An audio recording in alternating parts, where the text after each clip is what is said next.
नमस्कार साथियों, स्वागत है आपका BNK 24 यूट्यूब चैनल पर। बहुत बहुत साथियों, देखो क्या है, अभी खतरा टला नहीं है। खतरा केवल कुछ दिन के लिए शांत हुआ है पीछे, मतलब ये समझ लो टल गया, समाप्त बिल्कुल नहीं हुआ। क्योंकि चाइना के पास में एक बहुत बड़ी नस है जो वो दबा सकता है। कभी भी यूएस के जो ट्रेजरी बॉन्ड है ना अमेरिका के पास, वे बेच सकता है। अगर वो अमेरिका के जो ट्रेजरी बॉन्ड बेचता है तो उसकी जो बॉन्ड यील्ड है वो महंगी हो जाएगी। कहीं ना कहीं अमेरिका जो है बौखला जाएगा। क्योंकि अभी तक ना तुम्हारे अमेरिका ने तो पूरे पत्ते खोल दिए अपने, जितने पत्ते खोलने थे अमेरिका खोल चुका है। लेकिन अभी कौन बचा है? बचा है चाइना। चाइना ने भी अपने पत्ते नहीं खोले। तो इसलिए डर केवल अब चाइना की तरफ से बना हुआ है कि चाइना इसकी तरफ से क्या रिलेटेड टैरिफ के लिए बोलता है। अभी जो यूएस की बॉन्ड यील्ड है ना साथियों, वो 4.4 पे बनी हुई है। ठीक है, अब क्या है, ट्रंप का देखने योग्य बात ये रहेगी, टैरिफ के चलते दोनों के देशों के बीच में व्यापार तो हो गया लगभग समाप्त। व्यापार तो होगा नहीं, लेकिन टैरिफ से ना जो और देश हैं लगभग, उन देशों को कहीं ना कहीं राहत मिलेगी। लेकिन ये बाउंस बैक भी हो सकता है। ये मान के चलो कि अभी अफरा तफरी में कोई भी किसी भी तरह की पोजीशन मत बनाना, चौकन्ने रहना, पैनिक मत करना। क्योंकि देखो मेरी बात सुनो साथियों, एक बात मैं आपसे बताना चाहता हूँ कि अभी इस महीने, इस हफ्ते है वीकली लंबी छुट्टी, मंडे को भी छुट्टी है। अब इन 4-5 दिनों में कौन क्या आग मूंद देगा, कौन क्या बोल देगा, कोई तय नहीं है। ठीक है, आरबीआई का जो फैसला आया ना, जो गोल्ड से रिलेटेड आया, वो ज़्यादा अच्छा आया। मतलब जो मन्नपुरम फाइनेंस है, आईआईएफएल फाइनेंस है, जो गोल्ड का लोन देती है, लोन वो प्रोवाइड करती है, वो 75% से ज़्यादा का लोन नहीं प्रोवाइड कर पाएंगी। पहले होता क्या था कि अगर आपके पास में 1 लाख का लोन है तो आपको 1 लाख का गोल्ड है तो 90,000 का लोन मिल जाता था। लेकिन अब उसके ऊपर समय सीमा रख दी है आरबीआई ने। आरबीआई का कहना है कि अगर 1 लाख का गोल्ड है तो आप उस पर 75,000 का ही लोन दे पाओगे। ठीक है, ये हालांकि अच्छा किया है आरबीआई ने। अगर डॉलर इंडेक्स की बात करें तो साथियों, जो डॉलर इंडेक्स है वो 100 रुपये के अबाउ चला गया है। देखो, डॉलर इंडेक्स का कमज़ोर होना लगभग 7 महीने के निचले स्थान पर है डॉलर इंडेक्स। एक समय था जो डॉलर इंडेक्स 110 पे पहुंच गया था। अब 10% की लगभग 11% का करेक्शन देखने के लिए मिला है डॉलर इंडेक्स में। अगर बात करें डॉलर इंडेक्स किन किन इंडस्ट्री के लिए अच्छा है साथियों, डॉलर इंडेक्स का कमज़ोर होना तुम्हारा जो कमोडिटी या इक्विटी मार्केट है ना, उसके लिए बहुत अच्छा माना जाता है। और क्रूड ऑयल में जो 3 दिनों में उछाल आया था 10% का, वो कहीं ना कहीं इन 75 देशों पर जो टैरिफ से 90 दिन की राहत मिली थी, धीरे धीरे एक्सटेंड होता चला जाएगा। जैसे अभी 90 दिन की राहत मिली है, फिर उसके बाद ठीक है 1 महीना और कर देते हैं, 3 महीने और कर देते हैं। क्योंकि नेगोशिएशन होने के बाद एक बार ये तत्काल का इफेक्ट पड़ता है, उसके बाद से धीरे धीरे काम ना आ जाता है। लेकिन जो तुम्हारा क्रूड ऑयल था, क्रूड ऑयल तुम्हारा 65 से आगे 63 पे आ गया है। क्रूड ऑयल तो भी बहुत कम पे चल रहा है अभी की स्थिति में, कहाँ $80 प्रति बैरल चल रहा था। लेकिन अब बात क्या है कि देखो, बाजार में अभी वीकनेस तो है, इसमें कोई दो मत है नहीं। जब तक वीकनेस है, जब तक बाजार हमारा तुम्हारा 23,500 को क्रॉस नहीं कर देता ऊपर की ओर, अभी जो 22,800 का जो मेजर साइकोलॉजिकल लेवल है ना, उसके ऊपर जब बंद होंगे तभी आप बोलो कि बाजार मजबूत हो गया। ठीक है, चाइना की तरफ से अभी कुछ भी नहीं कहा जा सकता कि बहुत बेचैनी सी लग रही है, चाइना कब क्या कर दे, क्या नहीं कर दे, क्या नहीं कर दे। दूसरा क्या है कि जो टीसीएस है, टीसीएस के जो रिजल्ट आए ना, रिजल्ट काफ़ी म्यूटेड आए हैं। और जो गाइडलाइन दी है उसके, वो अच्छी दी है ना कि हम आगे अच्छी रह सकते हैं। लेकिन जो इन सब चीज़ों के हिसाब से जो पहले ही आईटी सेक्टर तो काफ़ी टूटा हुआ है। आनंद राठी वेल्थ का अच्छा रिजल्ट आया, वो भी काफ़ी अच्छा देखने के लिए मिला है। लेकिन एक चीज़ हो रहा साथी, जो जेपी मॉर्गन है या तुम्हारा जो ब्रोकरेज है ना अमेरिका की, जेफरीज है, ये कहीं ना कहीं भारत में ना अच्छी बुलिशनेस दिखा रही हैं। इनका कहना है कि भाई भारत में अच्छे उम्मीद है कि भाई यहाँ से भी भारत की जो अच्छे स्टॉक हैं 20-20, 30-30% टूट चुके हैं, टीसीएस जैसा स्टॉक 20% नीचे करेक्ट हो गया है, तो उनमें आगे दिखने में लिए मतलब बीम्स दिख सकती है। तो शायद सी बात है, सेक्टर रोटेशन होगा। सेक्टर रोटेशन उनमें होगा कि जो सेक्टरों का कहीं ना कहीं भारत में इफेक्ट ज़्यादा है, वही सेक्टर चलेंगे और उन्हीं को धीरे धीरे से उठाया जाएगा। किसी भी शेयर को बेचने की या खरीदने की कोई रिकमेंडेशन नहीं है, बट चूंकि आपको देखना ये है कि भाई क्या किया जा सकता है। जब तक आपको, देखो एक बात मैं आपको बताना चाहता हूँ कि चीन की तरफ से जो भारत की कंपनियां हैं ना, उन कंपनियों को 5% का एडिशनल, ये समझ लो कि डिस्काउंट देने की बात चल रही है। क्यों चल रही है? क्योंकि इनकी जो मैन्युफैक्चरिंग हब है ना, उसे कंटिन्यू किया जा सके। जो मैन्युफैक्चरिंग हब का मतलब ये हो गया कि वहाँ पर जो जितना प्रोडक्शन हो रहा है ना, उतना वो बना किसके लिए रही है। अमेरिका में $800 बिलियन का व्यापार करता है चीन। ठीक है, अब वो कहीं ना कहीं अमेरिका से उसके माहौल बिगड़े हुए हैं, तो वो चाहता है कि ये प्रोडक्शन चलता रहे और भारत में 5 5% डिस्काउंट पे भारत में उस माल को उतार दे रहे हैं। बहुत ही मतलब ऐसा नहीं कि भारत कुछ नहीं खरीदता, चीन से 14% एक्सपोर्ट करता है, इम्पोर्ट करता है भारत। भारत अपनी ज़रूरतों का 14% चीन से इम्पोर्ट करता है, जैसे कि तुम्हारा मोबाइल है, वॉशिंग मशीन है, टीवी है, फ्रिज है, ऐसे जो पदार्थ हैं। लेकिन चीन का भारत को एक लॉलीपॉप आया है, चीन बोल रहा है कि भाई साहब एक काम करो, आप हमसे जो 5% का एडिशनल टैरिफ ले लो, वो एडिशनल छूट ले लो। लेकिन भारत सरकार की तरफ से एक सख्त निर्देश आया कि भाई साहब ऐसा नहीं करना कि आप चीन से कोई प्रोडक्ट ले लो 5% डिस्काउंट पर, उसे आप अमेरिका को एक्सपोर्ट कर दो। तो वी सेव में नहीं जाना चाहिए माल। आपने चीन से लिया 10 रुपये का माल, सपोज करो ऐसा, अगर आपने 5% का एडिशनल आपको छूट दे रहा वो, ठीक है, आपको 80 रुपये का आ रहा। अगर वो अमेरिका की कंपनी डायरेक्ट वहाँ से चीन से बुलवाती है तो वो 100 रुपये का सामान मिलेगा 240 का, ठीक है। आपने 5% डिस्काउंट में 100 रुपये का सामान 95 में बुलाया, और वही सामान अमेरिका को आपने बेच दिया 140 रुपये में, 20-30% का मार्जिन रख के। तो ऐसा बिल्कुल नहीं हो रहा है। भारत सरकार ने इस चीज़ को सतर्क कर दिया कि ऐसा नहीं करना कि इस हाथ लिया और इस हाथ टिका दिया, आपने बीच में ब्रोकरेज कमा लिया, ऐसा बिल्कुल नहीं करना। देखने योग्य रहेगी बात। देखो साथियों, अभी क्या है ना, free FTA free trade agreement का समय आ चुका है। भारत को चाहिए कि भारत ना दूसरे देशों के साथ में फ्री ट्रेड एग्रीमेंट कर ले। क्यों कर ले? क्योंकि भारत की जो टॉय कंपनियां हैं ना, वो टॉय कंपनियों का अभी वर्तमान की स्थिति ऐसी है कि कुछ नहीं है। क्योंकि चाइना इतनी चीप रेंज में प्रोडक्ट बना के दे रहा था कि भारत की टॉय कंपनी कहीं ना कहीं समाप्ति होगी। अब जितने भी खेल खिलौने वाले प्रोडक्ट है ना, वो पूरे के पूरे वहाँ से आ रहे हैं। अब देखो भारत के पास में ना मौके तो बहुत ज़्यादा हैं, अपॉर्चुनिटी बहुत ज़्यादा है, लेकिन जो उनके पास में कैपेसिटी है ना, भारत के पास कैपेसिटी बहुत लिमिटेड है। क्यों ऐसा मैं बोल रहा हूँ? क्योंकि अगर बात करें ना, एक तुम्हारा वियतनाम जैसे देश की, वियतनाम बहुत छोटा सा देश है, और वो जो एक्सपोर्ट करता है ना अमेरिका को, वो करता है $150 बिलियन का एक्सपोर्ट करता है, $150 बिलियन का। चाइना की तो बात ही नहीं करते, चाइना तो $800 बिलियन का एक्सपोर्ट करता है। भारत कितने डॉलर का करता है? मात्र $83 बिलियन का एक्सपोर्ट करता है। अब ये देखो, वियतनाम इतना सा देश, वो कर रहा है $150 बिलियन का, भारत कर रहा है $83 बिलियन का। भारत के पास में जो मौके हैं ना, वो अथाह है। तो भारत को अब मौका आ चुका है कि अपनी कैपेसिटी को बड़ा किया जाए, कैपेसिटी को एक्सपेंड किया जाए।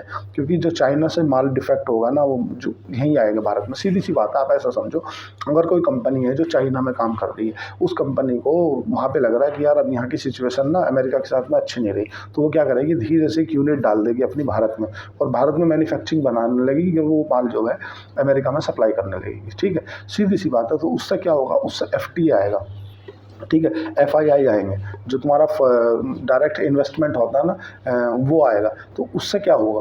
अगर FTA आता है ना, तो तुम्हारा फॉरेन से पैसा आता है, इन्वेस्टमेंट के लिए आता है, FII आते हैं, तो सीधी सी बात है, उसको जगह चाहिए, लैंड चाहिए। तो भारत को जो अपनी पॉलिसी को बिल्कुल खोल कर रखनी पड़ेगी, ताकि वन विंडो पॉलिसी हो कि अगर कोई व्यक्ति बिजनेस डालना चाहता है और उसके पास में कोई पैसा है, तो वो खटका लाए, और बहुत ही शॉर्ट में, मतलब उसको ज़्यादा चक्कर नहीं लगाने पड़े। क्योंकि भारत के पास में, सपोज करो, आप उदाहरण से समझ लो, अगर कोई कंप्यूटर की बात है, भारत बोले कंप्यूटर का एक हब डालना है भारत के पास में कुछ है ही नहीं भाई, ना इलेक्ट्रिक वो है, ना चिप है, ना। तो ये सब चीज़ें जो चाइना में मैन्युफैक्चरिंग होती थी, अगर बात करें ना तुम्हारा एप्पल की, तो एप्पल की जो वॉचेस हैं या एप्पल के जो लैपटॉप है ना, ये थाईलैंड में बनते हैं। और अगर एप्पल के फ़ोन की बात करें, एप्पल के फ़ोन 80% जो है ना, वो चाइना में मैन्युफैक्चरिंग होते हैं, और 20% जो है वो भारत में मैन्युफैक्चर होते हैं। और अमेरिका के जब ये टैरिफ चल रहा था, इसके चलते 600 टन अमेरिका ने अपने आईफोन उठवा लिए इंडिया से। क्यों उठवा लिए? कि अगर ये टैरिफ लग जाएगा तो जो भाई ये बनवाते क्यों हैं, पहले ये समझो। हमारे देशों में या औरों के देशों में ये क्यों बनवाते हैं? बनवाते इसलिए हैं ये, उसका जो वजह है ना, वो वजह ये है कि हमारे यहाँ जो लेबर है ना, वो चीप है। और ये जो कंपनियां जो चाइना में गई थी, वो कंपनियां भारत में भी आएंगी, तो उसके पीछे क्या कारण है कि भारत के पास में एक तो जो रॉ मटेरियल है ना, वो चीप है, पहली बात। तो जो लेबर कॉस्ट है वो चीप है। FII FDI आएंगे तो उन्हें कहीं ना कहीं वन विंडो की अगर पॉलिसी मिल जाती है, तो वो कहीं ना कहीं बहुत बेहतर है। अब भारत में जितनी सस्ती उस पर बनवा लेते हैं, लगभग भारत इनसे 2400 रुपये के आसपास एक आईफोन को मतलब मैन्युफैक्चरिंग करने का कॉस्ट लेता है, ऐसे ही चाइना लेता है। और वहाँ पे अगर ये अमेरिका में करेंगे ना, तो इनके जो ब्रांड है ना, आईफोन, एप्पल, ये इतने कॉस्टली हो जाएंगे कि हम लोगों के लिए या और किसी व्यक्ति के लिए परचेस करना कंप्लीट नहीं रहेंगे। लगे 600 टन, ये तो एक न्यूज़ पे है, आप इसको रिसर्च कर सकते हैं। लगभग 600 टन जो आईफोन थे ना, वो अमेरिका ने उठवा लिए चेन्नई से, भारत से पूरे के पूरे उधर बुलवा लिए, क्योंकि कहीं ना कहीं उसकी कॉस्ट बढ़ जाएगी। भाई अगर तुमने 9 तारीख के बाद एक्सपोर्ट करोगे और जब टैरिफ लगा दिया तो वो 26% फिर ज़्यादा होगा, और अभी कम में है, तो इसलिए उन्होंने पूरा का पूरा उठवा के अमेरिका बुलवा लिया। अब ये धीरे सी बात है कि 90 दिन की राहत मिली है, इससे बहुत लोगों को राहत तो मिलेगी, लेकिन कहीं ना कहीं भारत को देखना चाहिए कि अब जो अपनी जो FDI पॉलिसी है कि आप बाहर से आकर व्यापार करना चाहते हैं, बिजनेस फैक्ट्री लगाना चाहते हैं, इंडस्ट्री लगाना चाहते हैं, उसके लिए अपने रास्ते खोलने पड़ेंगे। कुछ जो विंडो हैं कि भाई आपको यहाँ जाओ, इससे परमिशन लो, उससे परमिशन लो, उन्हें कुछ कम करना पड़ेगा। अब भारत के पास में जो मौका है ना बहुत ज़्यादा है, और उसके हिसाब से लिमिटेड, उसके पास में जो कैपेसिटी है वो लिमिटेड है। भारत के पास इतनी कैपेसिटी नहीं है कि वो चाइना की बराबरी कर सकता है। भाई चाइना $800 बिलियन की व्यापार करता है, भारत करता है तुम्हारा 83 का, तो 10 गुना ज़्यादा है। प्रोडक्शन भी तो करना पड़ेगा, कहाँ है उसकी तैयारियां हैं क्या उस लेवल की? उस लेवल की तैयारियां करनी पड़ेगी। दूसरी जो अब जैसे हमने ऑस्ट्रेलिया के साथ में फ्री ट्रेड एग्रीमेंट का साइन कर रखा है, FTA, अब भारत को चाहिए कि अब अमेरिका के साथ में FTA साइन कर ले, फ्री ट्रेड एग्रीमेंट। उस समय पे अगर भारत अमेरिका के साथ में FTA को शामिल कर लेगा ना, तो जाहिर सी बात है, ये मान के चलो कि भारत में फॉरेन रिजर्व बढ़ जाएगा। इलेक्ट्रिसिटी, मैं कह रहा हूँ हर चीज़ में, मतलब हर चीज़ में मैन्युफैक्चरिंग हब बन जाएगा। जो चाइना ने फ़ायदा उठाया ना, वो अब भारत को उठाने का मौका आ चुका है। आप देखते हैं, हालांकि जो अपने जयशंकर जी हैं विदेश मंत्री, उन्होंने कहा है कि शायद दिसंबर तक FTA पे कोई बात चल जाएगी, क्योंकि FTA करना मजबूरी है भारत की। अगर नहीं करेंगे ना तो फिर उसका लाभ कोई और ले जाएगा। भाई चाइना ने क्या किया, चाइना ने अपने यहाँ आने वाली कंपनियों को रियायत देनी चालू करी कि आप ऐसा कर लो, वैसा कर लो, चाइना तुम्हारी साथ है। आज चाइना मैन्युफैक्चरिंग यूनिट बन के बेचा है। आज देखो ना, भारत $1 इज इक्वल टू 84 अभी 86 का भाव चल रहा है, हालांकि 86 रुपये। और जो युआन है ना चाइना का, जो चाइना का युआन है 7 रुपये, मतलब $1 इज इक्वल टू 7 युआन। तो युआन फिर भी मजबूत है हमारे रुपये के मुकाबले। तो वो भारत सरकार को करना पड़ेगा। भारत सरकार को जो बाहर से आने वाले FII हैं या FDI हैं, फॉरेन डायरेक्ट इन्वेस्टमेंट, FII मतलब फॉरेन इन्वेस्टमेंट, और FDI फॉरेन डायरेक्ट इन्वेस्टमेंट, ये जितने आ रहे हैं इनके रास्तों को सुगम बनाना पड़ेगा।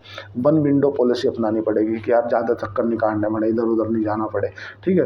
और जो अपनी कैपेसिटी है ना, भारत को कैपेसिटी एक्सपेंड करनी पड़ेगी, ताकि अगर ये जितना भी व्यापारिक नुकसान हो रहा है ना, इस व्यापारिक नुकसान को भारत की अगर डाइवर्ट किया जाए तो भारत उसकी पूर्ति कर पाए। पता चले कि तुम 1 किलो दूध बेच रहे थे, ठीक है, बराबर वाला तुम्हारे बराबर 10 किलो दूध बेच रहा है, अब उसके साथ हो गया झगड़ा। उन्होंने बोला यार मैं आज के बाद तेरे से दूध नहीं लूँगा, मैं तो इससे लूँगा। तो भाई अब तुम्हें देखना पड़ेगा कि ये 10 किलो दूध बेच रहा था, मेरे पास 1 किलो दूध है, तो क्या करना, मुझे 4 भैंसें और खरीद के लानी पड़ेंगी, 4 भैंसें खरीद के लानी पड़ेंगी, यार कुट्टी काटने की मशीन लगानी पड़ेगी, और चारा की अलग रखना पड़ेगा, एक नौकर रखना पड़ेगा। तो अपनी कैपेसिटी को बढ़ाना पड़ेगा, ताकि अगर इसका व्यापार मेरी तरफ डाइवर्ट होता है ना, तो मैं उस सामने वाले की पूर्ति कर सकूँ। क्योंकि अमेरिका है कंजप्शन का बाजार, अमेरिका में सीधी सी बात है कंजप्शन है भाई। वो जैसा जुबान हिला देते हैं कि यार हम मैन्युफैक्चरिंग करेंगे, नहीं कर पाएंगे यार। वहाँ पर पर कैपिटा इनकम मतलब $80,000 प्रति है, तो नहीं कर पाएंगे, मतलब सवाल ही नहीं पैदा होता भाई। भारत में $2,500 है, वहाँ पे 75-80 हज़ार $, नहीं कर पाएंगे। यहाँ वहाँ की जो न्यूनतम वेतन है ना, भारत में $2,500 प्रति व्यक्ति आएगा, मतलब ये मान लो 3 लाख के आसपास प्रति व्यक्ति कमाता है एवरेज में, अगर मान लो। चाइना में यही प्रति व्यक्ति आए तुम्हारी 10,000 के आसपास, $10,000। और अगर अमेरिका की बात करें, अमेरिका में $70,000 है, मतलब एक आईफोन को मैन्युफैक्चरिंग करने का भारत लेता है उनसे ₹2,400। अगर वही मैन्युफैक्चरिंग वो अमेरिका में करवाएंगे तो वहाँ बैठेगा उनको 24,000, और आईफोन की कॉस्ट इतनी हो जाएगी कोई ले ही नहीं पाएगा। उनको कॉस्ट कम करने के लिए वो चाहते हैं कि चीप लेबर मिले, चीप रो मटेरियल मिले, और इलेक्ट्रिसिटी कॉस्ट सब चीज़, और रो मटेरियल सस्ता मिल जाए और समय में मिल जाए, कोई तकलीफ ना हो। जैसे बांग्लादेश ने किया, बांग्लादेश ने अपने यहाँ कलेश कर दिया, अपने डोमिनोज, पिज़्ज़ा हट, बर्गर सब तोड़ फोड़ मचा दी। उधर इन्वेस्टर समिट चल रही है, उधर बड़े बड़े लोग हैं, वे पैसा लिए बैठे, मतलब मोटे मोटे पेट वाले, कि हाँ भाई मैं 1,000 करोड़ रुपये लगाऊंगा, मैं 5,000 करोड़ रुपये लगाऊंगा, तुम्हारी इंडस्ट्री लगाऊंगा। अब वहाँ उधर उनके वो और उनकी व्यूज़ देखें तो यार ये तो हमारा पैसा लगाएंगे, मैं चाहिए तो तोड़ फोड़ देंगे, पागल आदमी है साले, अनपढ़ हैं, मूर्ख हैं, मतलब हमें लगाना ही नहीं। तो वो फ़ोटो खिंचाई सम्मेलन हो गया, वो फ़ोटो खिंचाई सम्मेलन होकर चला गया। और देखो ये ज़रूरी भी था, उनको ये चीज़ें समझ में नहीं आती, कम पढ़े लिखे लोग हैं, उन्हें ये पता ही नहीं कि एक्चुअल में कर क्या रहे हैं। जो उधर इन्वेस्टर समिट चल रही है, इन्वेस्टर समिट का मतलब है बाहर के लोग आए हैं हमारे यहाँ पे, वो हमारे देश में रोजगार के नए अवसर लाना चाहते हैं, हमारे यहाँ कोई फैक्ट्री डालना चाहता है, कोई इंडस्ट्री डालना चाहता है, कोई किसी चीज़ के लिए पैसा इन्वेस्ट करना चाहता है, और तुम जो है जो दूसरी कंपनियां हैं दूसरे देशों की उनको नुकसान पहुंचा रहे हो। इस तरह से आपकी जो छवि है ना वो एक देश की छवि को ख़राब करती है।